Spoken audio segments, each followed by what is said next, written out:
Se hizo pasar por alemana, la judía que sobrevivió a plena vista. Alemania, 1943. Intro.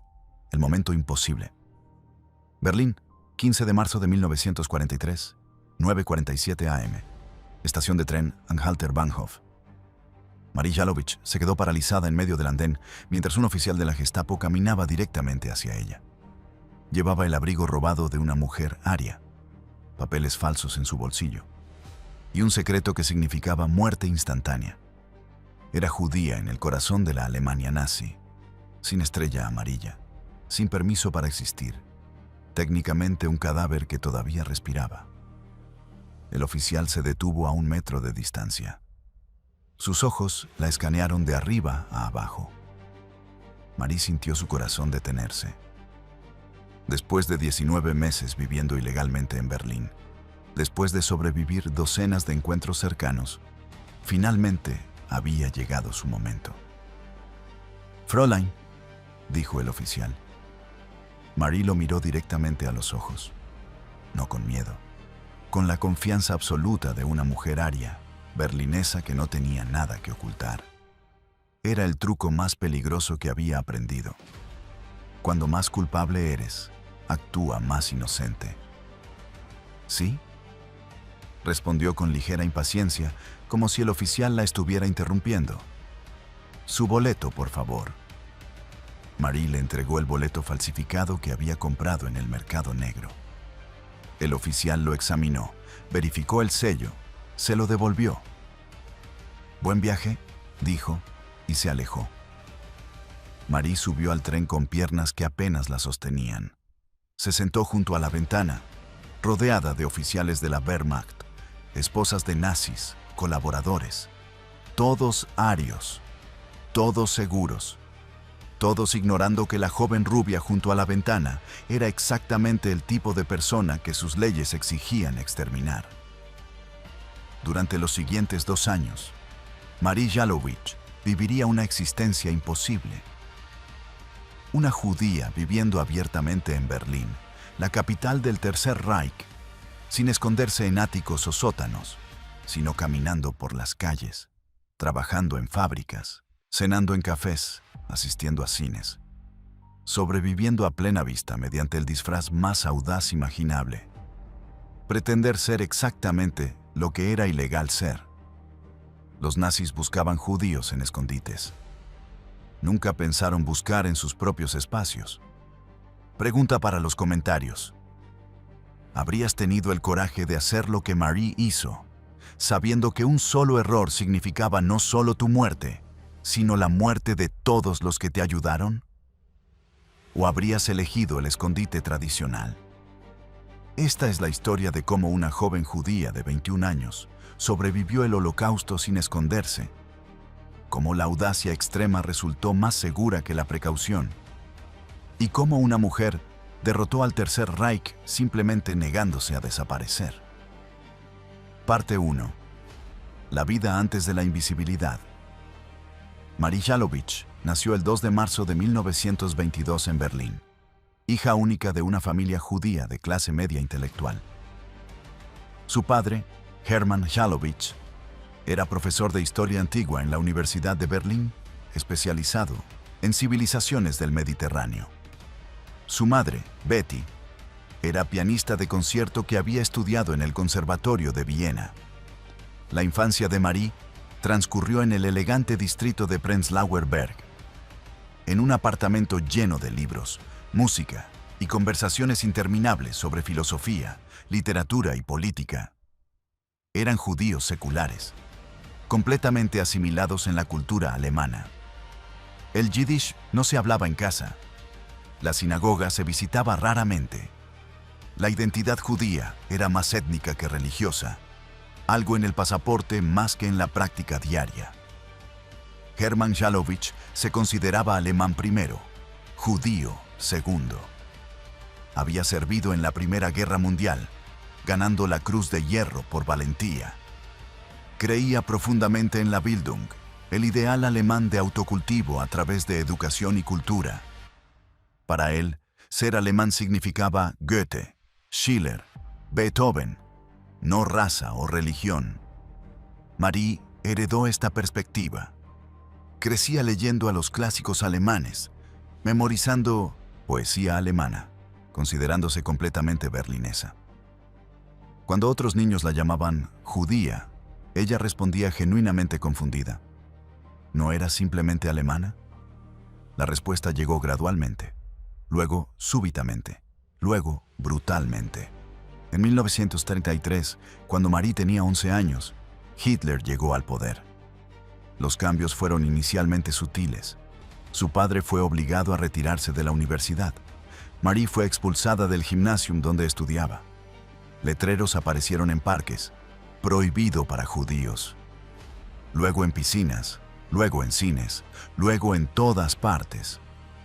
Para 1938, la familia Halovich vivía en un apartamento cada vez más pequeño, forzados a mudarse repetidamente a medida que las leyes de vivienda restringían dónde podían vivir los judíos.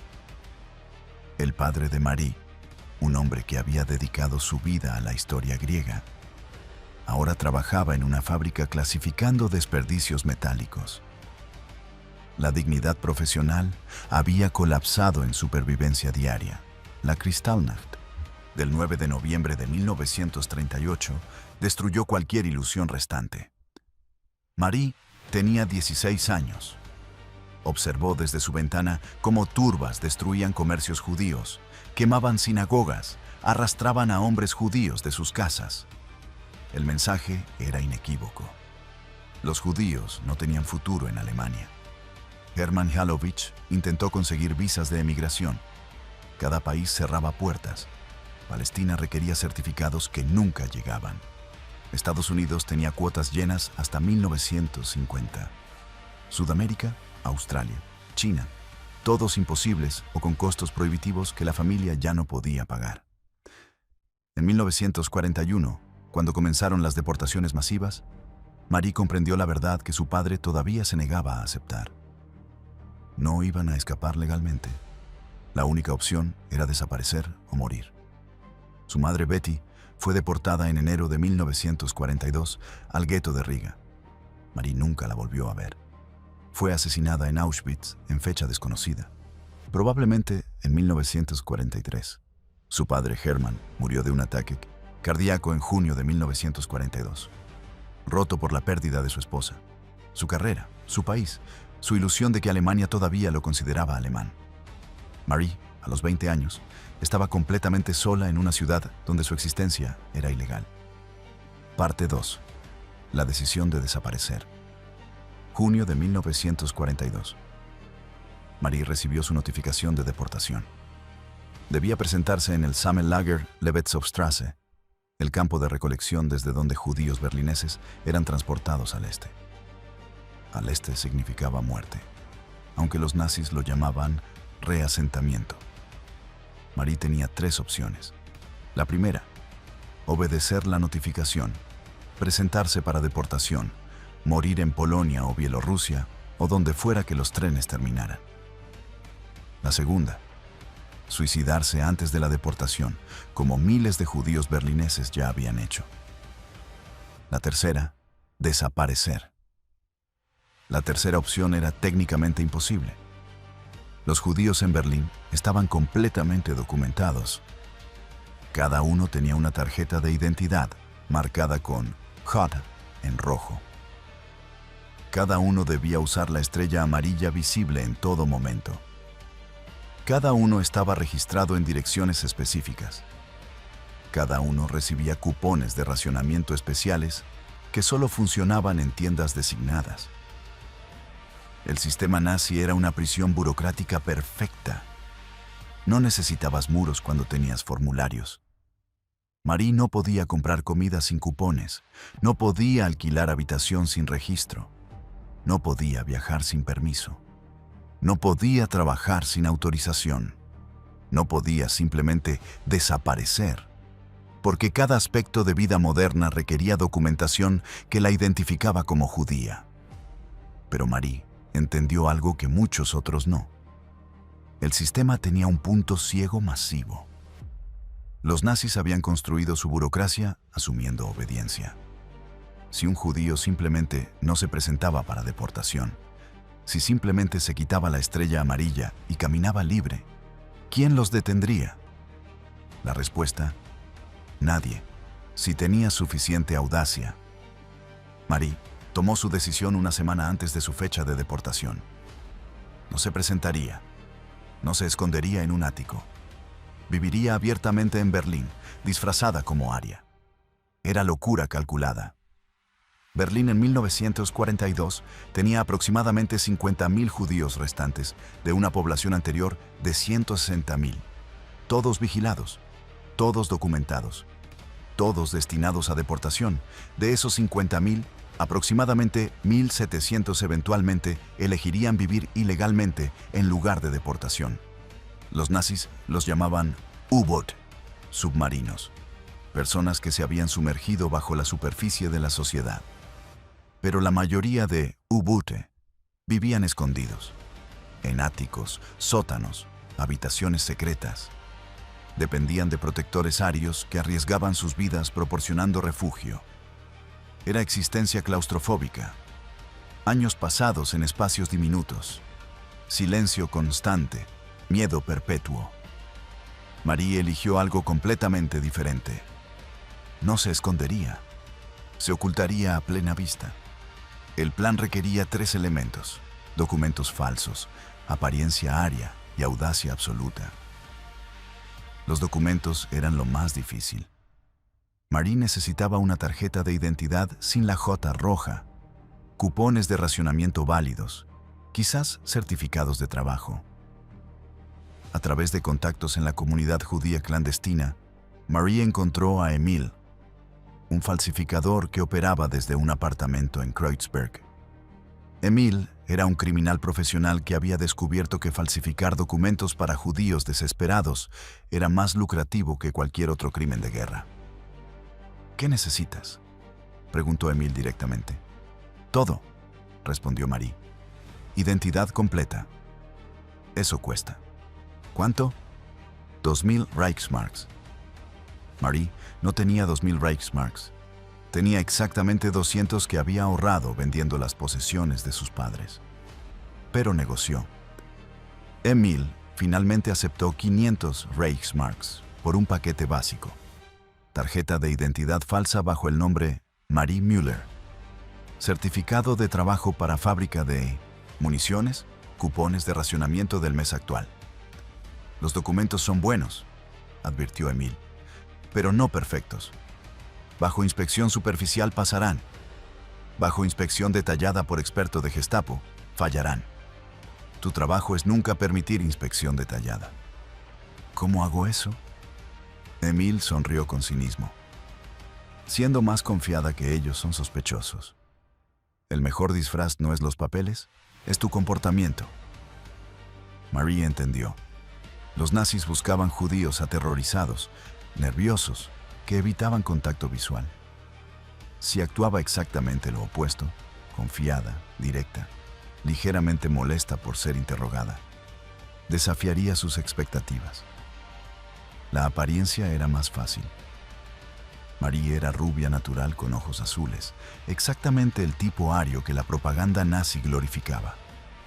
Su alemán era berlinés perfecto, sin acento, sin peculiaridades que revelaran origen judío.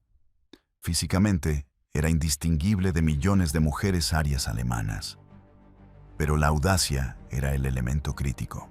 Marie tendría que caminar por Berlín sin estrella amarilla, mirar a policías a los ojos, interactuar con nazis sin revelar el terror microscópico que sentía constantemente. El 22 de junio de 1942, el día que debía presentarse para deportación, Marie se quitó la estrella amarilla, puso sus documentos falsos en su bolso y salió de su apartamento por última vez. Nunca regresó. Ese apartamento, ese nombre, esa vida terminaron. Marie Jalowich, judía registrada, dejó de existir oficialmente. Marie Müller, trabajadora aria de fábrica, comenzó a respirar. Parte 3. Los primeros días de invisibilidad. Los primeros 3 días fueron los más aterradores. María había ensayado mentalmente cada escenario, pero la realidad superaba toda imaginación. Cada policía era amenaza potencial.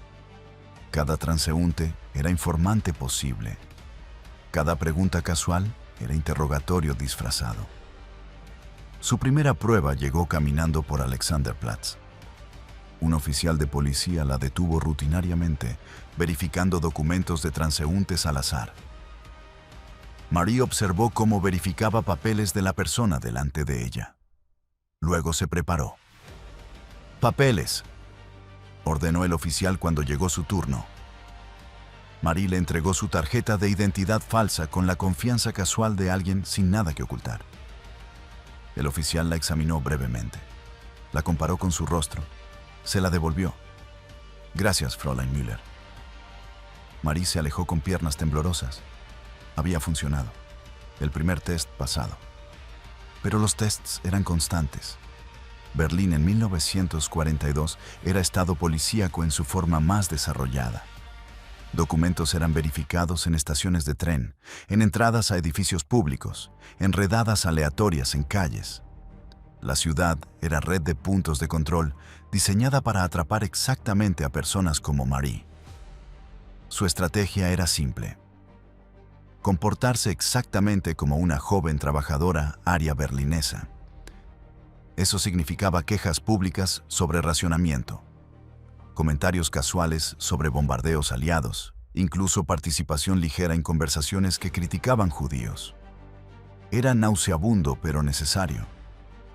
Una vez, en un tranvía lleno, una mujer mayor comenzó a diatribar sobre cómo los judíos habían causado la guerra. Marie, sentada junto a ella, asintió con expresión neutral. Cada fibra de su ser gritaba por contradecir, pero el silencio era supervivencia. Otra vez, en fila para cupones de racionamiento, un hombre preguntó casualmente dónde trabajaba. Marie tenía su historia preparada. Fábrica de municiones en Spandau, turno nocturno, produciendo casquillos de balas. El hombre asintió sin sospecha. La historia era perfectamente ordinaria, exactamente lo que millones de mujeres alemanas hacían durante la guerra. Las noches eran el problema mayor. Marie no tenía apartamento permanente. No podía registrarse en ninguna dirección porque cualquier registro alertaría a autoridades. Tenía que encontrar lugares para dormir que no requirieran documentación oficial. Su primera solución fue estaciones de tren. Berlín, en 1942, estaba constantemente bombardeada por británicos. Las estaciones de tren se llenaban cada noche de personas esperando trenes retrasados, refugiándose de bombardeos, simplemente sin lugar mejor. Marie podía dormir en bancos sin llamar atención. Era incómodo, pero funcional. Luego descubrió refugios antibombardeos. Cuando sonaban sirenas de ataque aéreo, toda Berlín corría a búnkeres subterráneos. Nadie verificaba documentos cuando bombas caían. Marie pasaba noches enteras en búnkeres, durmiendo en pisos de concreto rodeada de familias arias aterrorizadas. La ironía era cruel. Bombarderos aliados tratando de matar nazis también amenazaban su vida. Pero los bombardeos proporcionaban cobertura perfecta. Comida era otro problema crítico. Sin cupones válidos suficientes, Marie tenía 3 opciones: robar, comercio negro o trabajar por comida. Robar era demasiado arriesgado. El arresto significaba verificación de identidad, que revelaría todo. El mercado negro funcionaba, pero requería dinero que rápidamente se agotaba. Así que Marie encontró trabajo. Trabajo informal que no requería registro oficial completo, limpiando apartamentos bombardeados, clasificando escombros en sitios de destrucción, descargando suministros en almacenes. Trabajo que nadie más quería hacer, pero que pagaba en comida o pequeñas cantidades de dinero. Los empleadores eran generalmente arios alemanes que necesitaban desesperadamente trabajadores, con la mayoría de hombres en el frente. Hacían preguntas mínimas. Mientras trabajaras duro, no importaba tu historia exacta. Marie se convirtió en experta en estas transacciones. Aparecía en sitios de construcción temprano en la mañana. ¿Necesitan ayuda?, preguntaba directamente. Si decían sí, trabajaba el día completo por comida y 5 o 10 Reichsmarks. Si decían no, probaba otro sitio. Era existencia precaria, día a día, pero funcionaba. Cada día sin captura era victoria. Cada semana agregaba confianza. Cada mes probaba que lo imposible era posible. Parte 4. La red de los invisibles. Marie pronto descubrió que no estaba sola. Berlín albergaba una comunidad entera de U-Boot, submarinos viviendo bajo la superficie. La mayoría eran judíos, pero también comunistas, desertores del ejército, homosexuales, cualquiera cuya existencia el régimen nazi había criminalizado. Esta comunidad subterránea se comunicaba a través de redes informales. Una persona conocía a otra que conocía a otra. Direcciones seguras se pasaban en susurros. Advertencias sobre redadas se esparcían instantáneamente. Era sistema sin organización formal, pero con solidaridad instintiva. Marie conoció a Wilhelm en octubre de 1942. Wilhelm era judío, unos 40 años. Había sido abogado antes de que judíos fueran prohibidos de ejercer derecho. Ahora vivía ilegalmente en Berlín, igual que Marie, sobreviviendo mediante identidad falsa. Wilhelm se convirtió en mentor. Le enseñó técnicas que había aprendido en sus meses siendo invisible. Nunca uses la misma ruta 2 días consecutivos, instruyó. La Gestapo busca patrones. Si te ven en el mismo café cada mañana, eventualmente sospecharán. Cambia tu apariencia regularmente. Usa pañuelo un día, sombrero otro día, cabello arriba, cabello abajo. No dramáticamente, solo suficiente que testigos no puedan describir consistentemente cómo luces. Nunca hagas amigos verdaderos con arios. Amistad crea confianza. Confianza crea revelaciones. Revelaciones crean traición. Mantén todas las relaciones superficiales. Si alguien sospecha, desaparece inmediatamente de esa área. No esperes confirmación. La sospecha es suficiente. Berlín es grande, encuentra diferente vecindario. Marie absorbía cada lección, pero también contribuía a sus propias estrategias. Descubrió que actuando ligeramente molesta cuando le verificaban documentos en lugar de nerviosa, reducía sospecha. Oficiales esperaban que judíos ilegales estuvieran aterrorizados. Una mujer molesta por la inconveniencia parecía genuinamente inocente. También aprendió a usar la arrogancia nazi contra ellos. Una vez, un oficial particularmente sospechoso cuestionó repetidamente su historia. Marie, en lugar de encogerse, respondió con indignación. ¿Está sugiriendo que miento? Trabajo 12 horas diarias fabricando municiones para nuestros soldados y usted me interroga como criminal. ¿Qué tipo de Alemania es esta donde trabajadores leales son tratados con sospecha? El oficial, avergonzado por una mujer aria que lo acusaba de falta de patriotismo, se disculpó y la dejó ir. Era teatro peligroso pero efectivo. Los nazis habían creado una jerarquía social donde mujeres arias trabajadoras merecían respeto. Marie explotaba esa jerarquía, actuando exactamente como el sistema le decía que debía actuar. A través de Wilhelm, Marie conoció a otros submarinos. Ruth, joven de 19 años, vivía en el ático de un simpatizante comunista. David, comerciante de 50 años, dormía en diferentes fábricas cada noche, pretendiendo ser trabajador en turno. Gertrude, mujer de 30 años, se había teñido el cabello de rubio y trabajaba como mesera en un café frecuentado por oficiales de la Wehrmacht, escondida literalmente bajo sus narices. Cada persona tenía su propia estrategia de supervivencia. Algunos, como Ruth, dependían de un protector ario generoso. Otros, como David, permanecían constantemente móviles. María adoptaba enfoque intermedio, semiconstante movimiento combinado con audacia pública. El problema con protectores arios era doble. Primero, arriesgaban su vida. Esconder judíos era castigado con deportación o ejecución. Segundo, creaban dependencia. Si el protector era arrestado o decidía que el riesgo era demasiado, el submarino quedaba sin recursos. Marie prefería independencia. Era más peligroso, pero proporcionaba control. Ella decidía dónde ir, cuándo moverse, cuánto riesgo tomar. Pero incluso independencia requería ayuda ocasional. Marie desarrolló relación con Frau Becker, mujer aria de 60 años que dirigía pensión pequeña en Neukölln. Frau Becker nunca preguntaba demasiado, pero ocasionalmente permitía que Marie alquilara habitación por una noche sin registro oficial. «No me digas nada», Frau Becker decía cada vez. «Lo que no sé no puedo revelar». Era arreglo que ayudaba a ambas. Marie obtenía habitación segura ocasionalmente. Frau Becker obtenía dinero extra y probablemente sentía que hacía algo moralmente correcto sin demasiado riesgo personal. La comunidad de submarinos también proporcionaba información crítica. Si redada ocurría en determinado distrito, la palabra se esparcía instantáneamente. Si documentos falsificados específicos eran descubiertos comprometidos, todos sabían evitar ese tipo.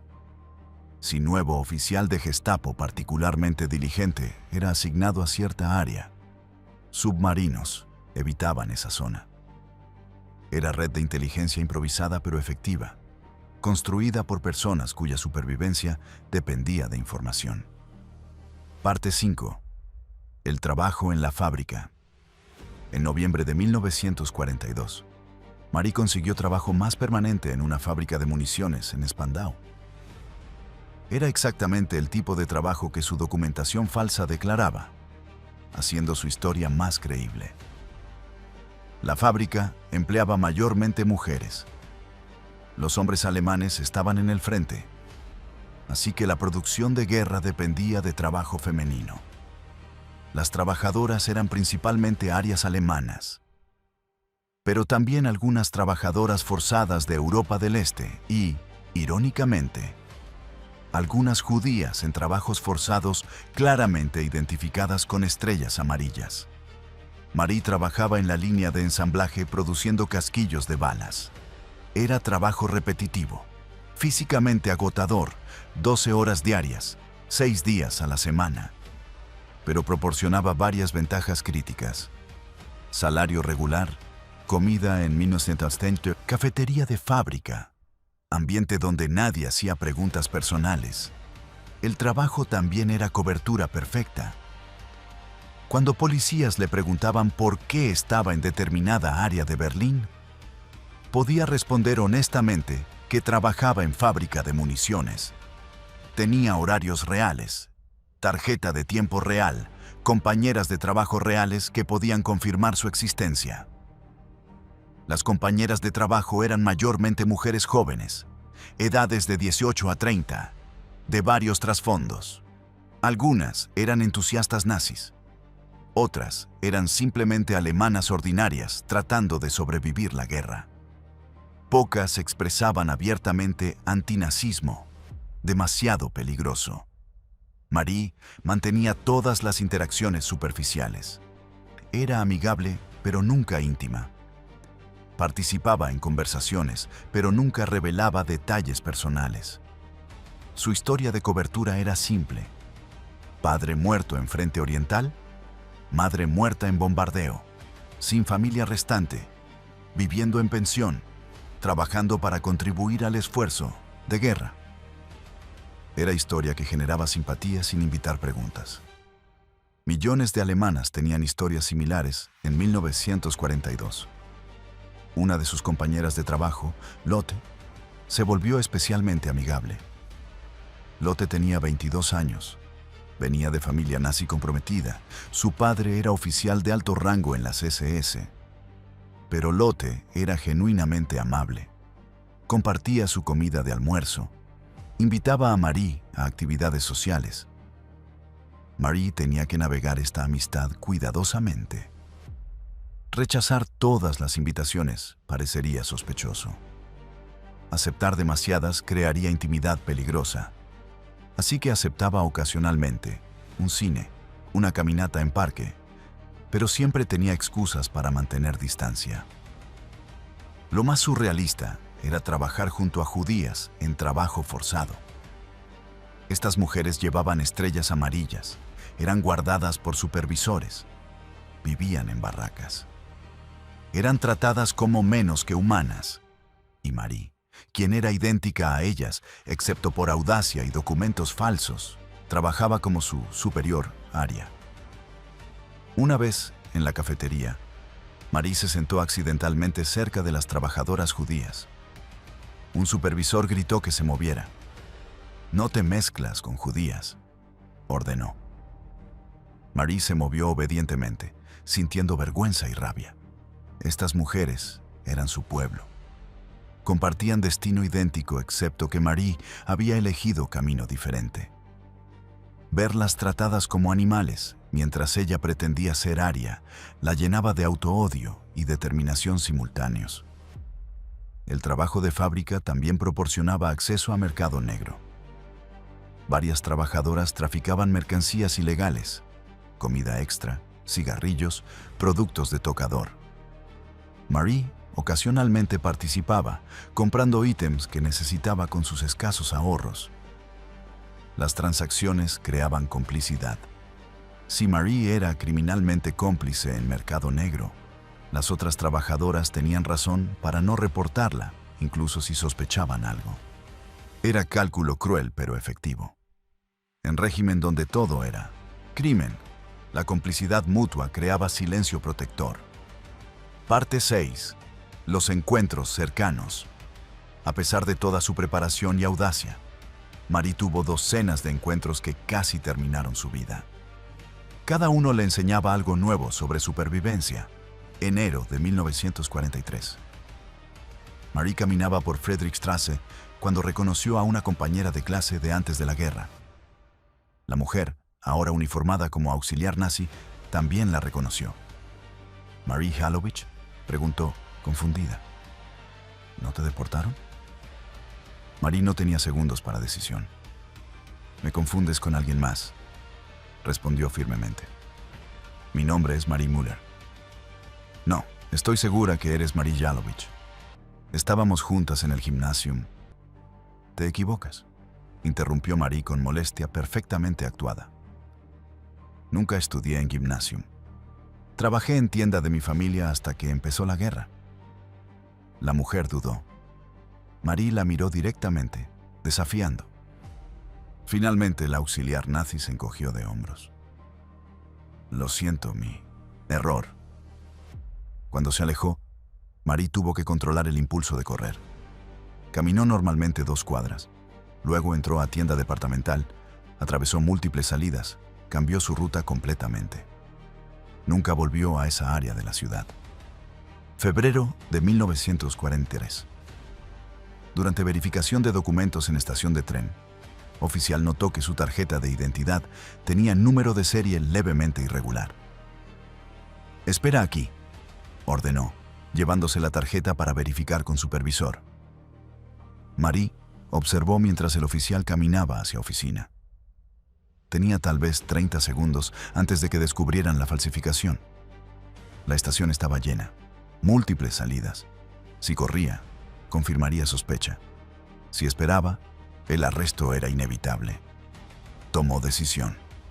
Caminar firmemente hacia diferente salida, no corriendo, simplemente como mujer que recordó que perdería su tren. Salió de la estación justo cuando escuchó silbato detrás suyo.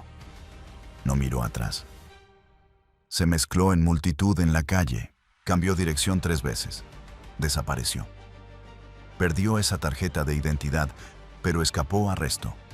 Tenía que obtener documentos nuevos, lo que significaba encontrar a Emile nuevamente y gastar dinero precioso que no tenía. Abril de 1943. Un bombero en su edificio de apartamentos temporal le preguntó casual pero persistentemente sobre su familia, su pasado. ¿Por qué no tenía fotografías de parientes? Las preguntas parecían inocentes, pero Marie detectó curiosidad que podría volverse sospecha. Esa noche, empacó sus pocas posesiones y dejó el apartamento. Nunca regresó. Mejor perder depósito de alquiler que arriesgar que el bombero reportara sospechas. Julio de 1943. Marie estaba en cine viendo noticieros de propaganda cuando las luces se encendieron súbitamente. Verificación de documentos, anunció oficial de Gestapo. Nadie sale. Era peor escenario. Cine lleno, una salida, verificación sistemática. Marie estaba atrapada a mitad de la fila. Cada segundo, el oficial se acercaba.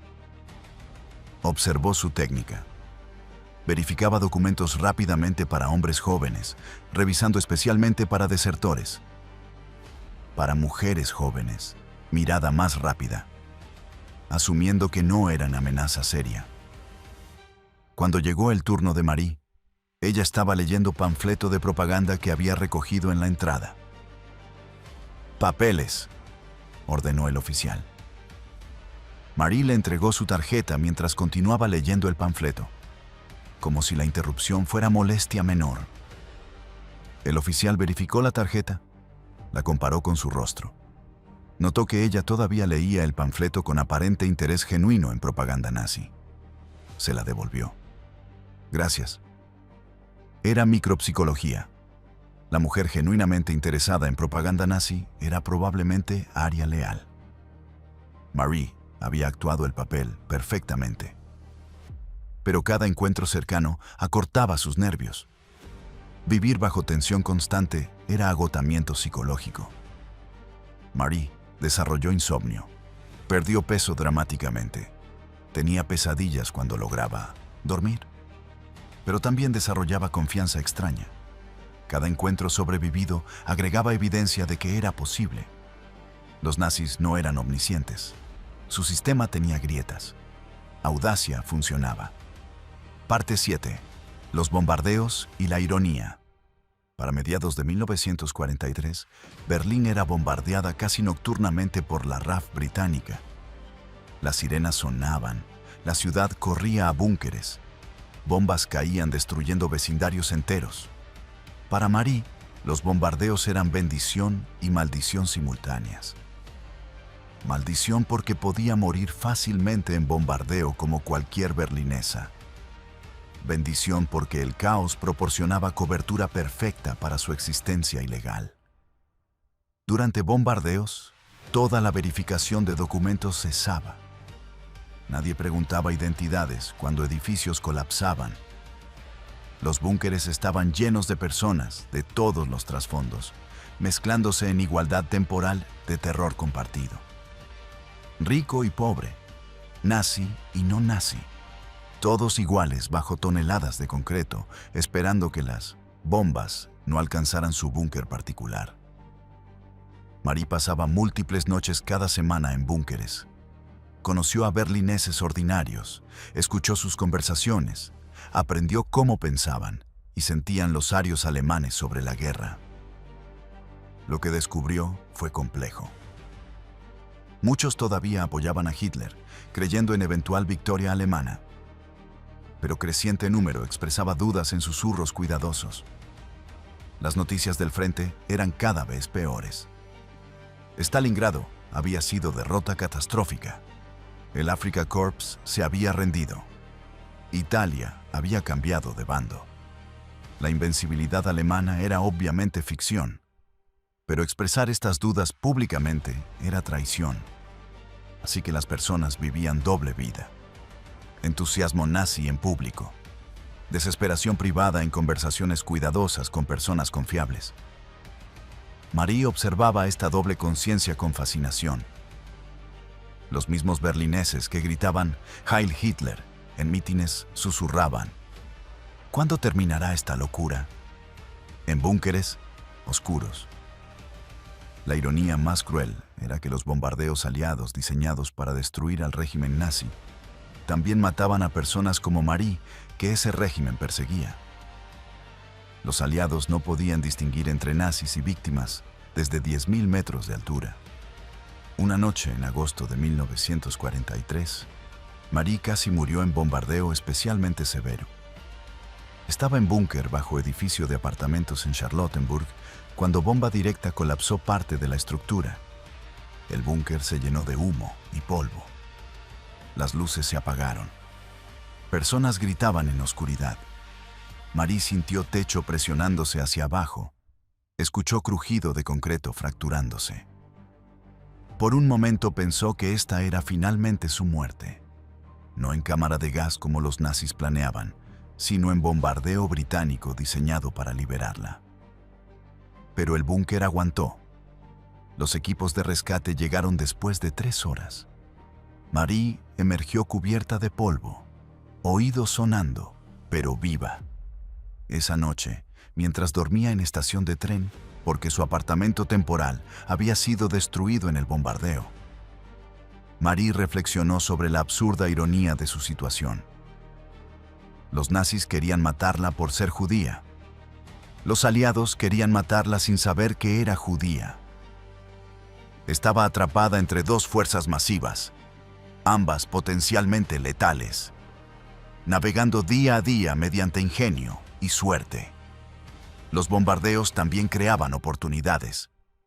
Después de grandes bombardeos, Berlín necesitaba desesperadamente trabajadores para limpiar escombros, recuperar cuerpos, reparar infraestructura. Marie trabajaba en cuadrillas de limpieza. Trabajo horrible, pero que pagaba y proporcionaba comida. Nadie verificaba documentos de personas dispuestas a cavar en ruinas, llenas de cadáveres.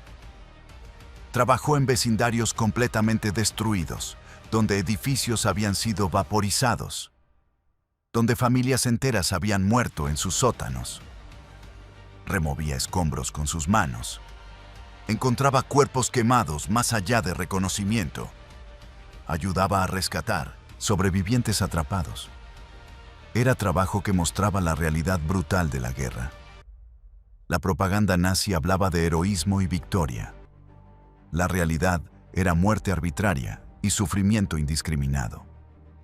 Los berlineses que Marie ayudaba a rescatar eran mayormente arios alemanes, el Volk que la ideología nazi glorificaba. Pero bajo los escombros, cubiertos de polvo y sangre, llorando por sus muertos, eran simplemente humanos sufriendo. Marie sentía compasión por ellos, incluso mientras sabía que muchos probablemente apoyaban el régimen que la marcaba para exterminio. Era paradoja moral, que nunca resolvió completamente. Parte 8. El romance imposible. En septiembre de 1943, Marie conoció a Hans. Era soldado de la Wehrmacht, con permiso de convalecencia después de ser herido en el frente oriental. Tenía 28 años. Venía de familia conservadora de Baviera. Era todo lo que Marie no era. Ario alemán, cristiano, parte del sistema que la perseguía. Se conocieron en café cerca de 1900, la fábrica donde Marie trabajaba. Hans estaba solo. Marie estaba sola. Él inició conversación casual sobre el clima, bombardeos, racionamiento. Era conversación ordinaria, el tipo que millones de personas tenían diariamente en Berlín en guerra. Pero se convirtió en algo más. Hans era reflexivo, claramente traumatizado por sus experiencias en el frente. No hablaba con entusiasmo nazi sobre victoria gloriosa. Hablaba con cansancio sobre horror, sobre camaradas muertos, sobre sinsentido de todo. Marie, manteniendo su identidad de Marie Müller, compartía versión editada de sus experiencias. Muerte de padres en guerra, soledad, miedo constante de bombardeos. Era verdad suficientemente cercana que podía expresarla genuinamente. Se encontraron más veces. Caminatas en parques bombardeados, café en establecimientos que todavía funcionaban, cine ocasionalmente. Hans era gentil, atento, claramente interesado en ella romántica y humanamente. Marie sabía que era locura absoluta, Si Hans descubría su identidad real, su deber militar era reportarla. Incluso si personalmente no quería hacerlo, las consecuencias de no reportar judío conocido eran severas. Corte marcial. Posible ejecución por traición. Pero la conexión humana después de meses de aislamiento era poderosa.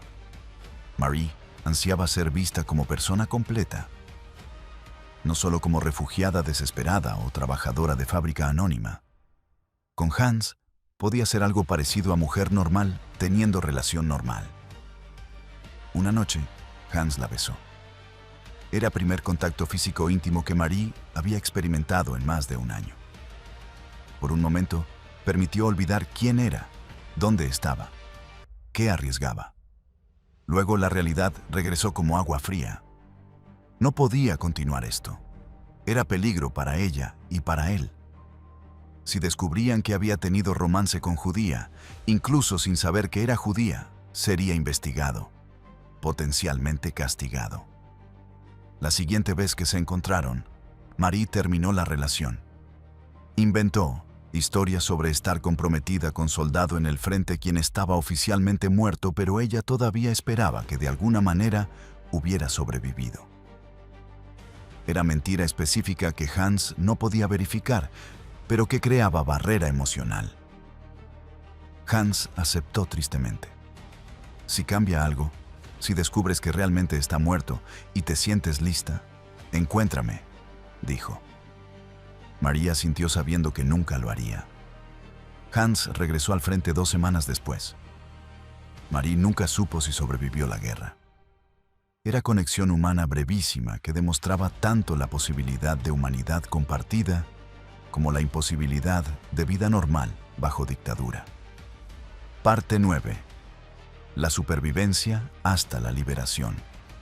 Los últimos 18 meses de la guerra fueron simultáneamente más fáciles y más peligrosos para Marie. Más fáciles porque el caos creciente de Alemania colapsándose hacía verificaciones de documentos menos sistemáticas. Más peligrosos porque el régimen nazi en su agonía se volvía más brutal, ejecutando traidores y enemigos sumariamente. Para finales de 1943, era obvio para cualquiera con ojos que Alemania estaba perdiendo. Los soviéticos avanzaban desde el este. Los aliados occidentales habían invadido Italia. Berlín era bombardeada noche tras noche. El racionamiento se volvía cada vez más severo. La moral civil colapsaba. Pero la propaganda nazi nunca admitía derrota. Hablaban de armas milagrosas que cambiarían el curso de la guerra, de contraofensivas inminentes, de victoria final garantizada. Era delirio masivo mantenido mediante terror y esperanza desesperada. Marie continuaba trabajando, moviéndose, sobreviviendo. Para principios de 1944 había desarrollado red de contactos. Varios empleadores que le daban trabajo sin preguntas. Media docena de direcciones donde podía dormir ocasionalmente. Falsificador diferente después de que Emil fue arrestado. Varios compañeros submarinos con quienes compartía información. Era existencia más estable que los primeros meses, pero todavía precaria. Cada día traía riesgos. Cada semana escuchaba sobre submarinos arrestados.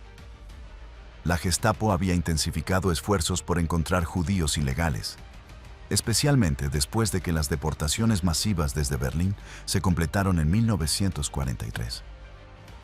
Los submarinos restantes eran considerados asuntos pendientes que el régimen quería eliminar. Marie casi fue capturada en marzo de 1944, cuando la Gestapo realizó redada en edificio donde temporalmente vivía. Escuchó botas en escaleras, voces ordenando que todos salieran. No tenía escondite, no tenía escape. Tenía que pasar junto a la Gestapo en escaleras. Tomó decisión instantánea, actuar completamente normal. Bajó las escaleras con canasta de lavandería, como mujer simplemente yendo a hacer su lavado. Pasó junto a 3 agentes de Gestapo que estaban enfocados en subir las escaleras. Uno le dijo, «Cuidado», casualmente al pasar. Marie respondió gracias y salió a la calle. Nunca regresó a ese edificio. Perdió sus pocas posesiones, pero salvó su vida. En julio de 1944, después del fallido intento de asesinato contra Hitler, el régimen nazi se volvió paranoidemente brutal. Miles fueron arrestados y ejecutados por sospecha de deslealtad.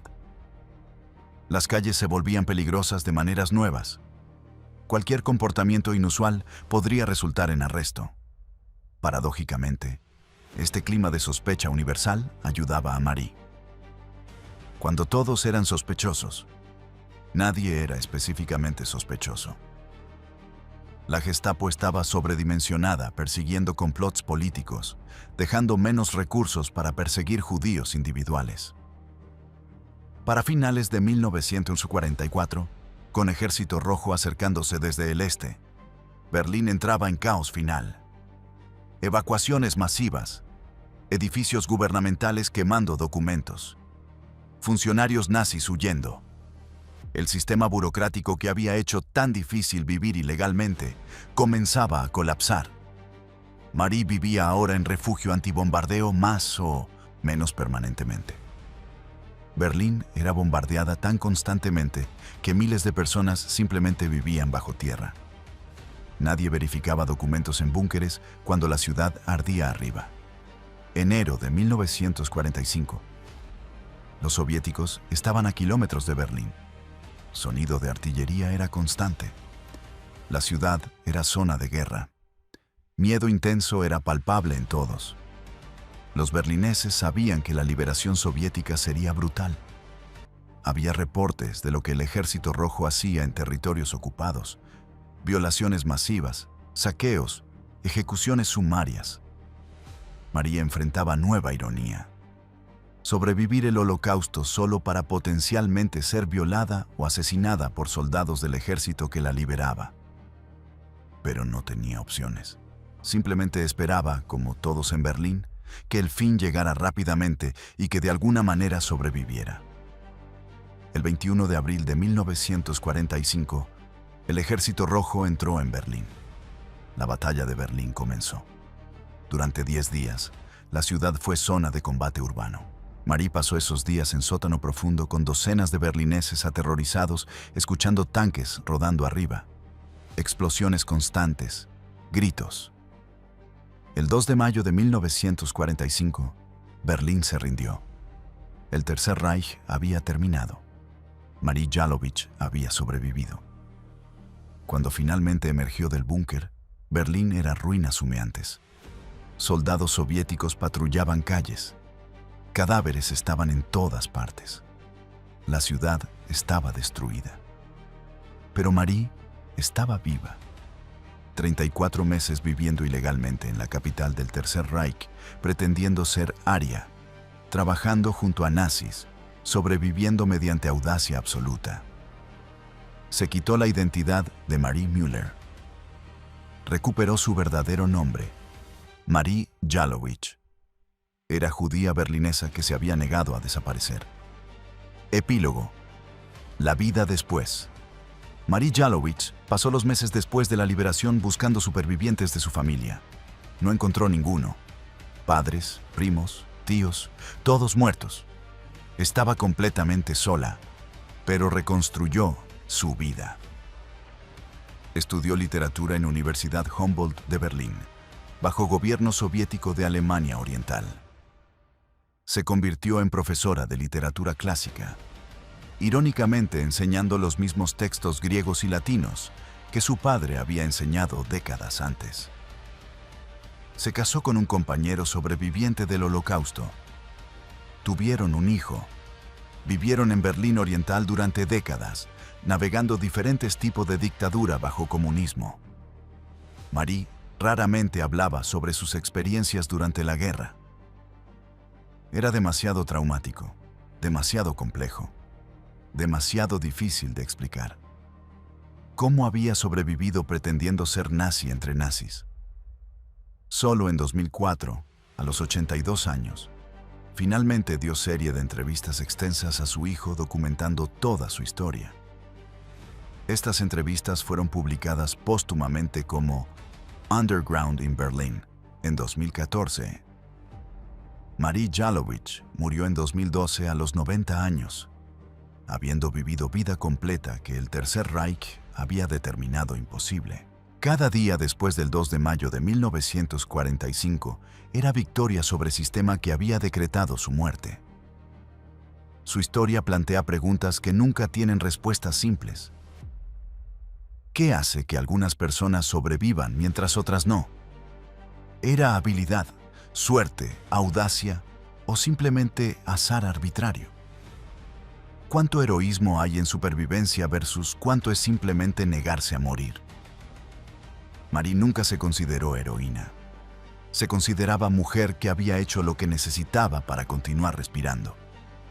Pero en ese acto simple de negarse a desaparecer, en esa decisión de quitarse la estrella amarilla y caminar libre en ciudad que había decretado su exterminio, había algo profundamente heroico.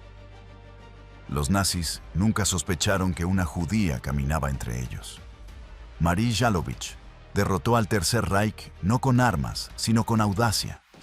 No con ejércitos, sino con actuación perfecta. No escondiéndose, sino siendo imposiblemente visible. Se hizo pasar por alemana. Sobrevivió a plena vista. Y en esa supervivencia, demostró que incluso el sistema más totalitario tiene grietas suficientemente grandes para que una mujer determinada navegue hacia libertad. 800 judíos salvados por relojera en escondite de 80 centímetros. Una judía salvada por ella misma mediante disfraz en capital nazi. 2 historias de holocausto. 2 estrategias de supervivencia. 2 victorias imposibles contra mal industrializado. La lección no es que una estrategia era mejor que otra. Es que personas encontraron 1000 maneras diferentes de resistir, de sobrevivir, de negarse a ser borradas. Algunos escondidos en paredes, algunos escondidos a plena vista, algunos luchando con armas, algunos luchando con ingenio. Todos héroes, todos recordados, todos testimonio de que humanidad persiste incluso cuando sistemas masivos intentan destruirla. Marie Jalowicz vivió hasta 2012. El Tercer Reich murió en 1945. Al final, ella lo sobrevivió por 67 años. Esa es la victoria final.